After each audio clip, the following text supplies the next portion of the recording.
যত আছে শাস্ত্র গ্রন্থ সবই ব্রাহ্মণের বিজ্ঞাপন যন্ত্র মাত্র।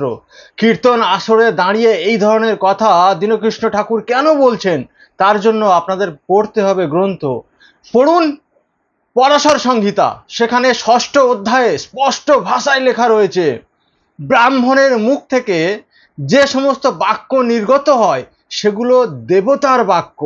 তার মানে ব্রাহ্মণ স্বঘোষিত দেবতা। আপনারা তাহলে সেই ব্রাহ্মণদের যে শাস্ত্র গ্রন্থগুলো রয়েছে সেই গ্রন্থগুলো পড়ে কি জ্ঞান উপলব্ধি করতে পারলেন? যে ব্রাহ্মণ আপনার মতো মানুষ, কিন্তু সে স্বাভাবিক মানুষ নয়, সে দেবতা। আর এই কারণেই দীনকৃষ্ণ ঠাকুরকে বলা হয় দীনকৃষ্ণ ঠাকুর ব্রাহ্মণদের নিন্দা করছেন। এর জন্য পড়াশুনো করা লাগে, তবে আপনি সত্য জানতে পারবেন।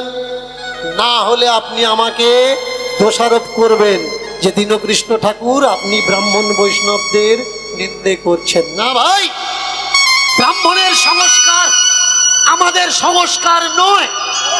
ব্রাহ্মণের যত শাস্ত্র গ্রন্থ ওটা শুধুমাত্র ওদের বিজ্ঞাপন যন্ত্র।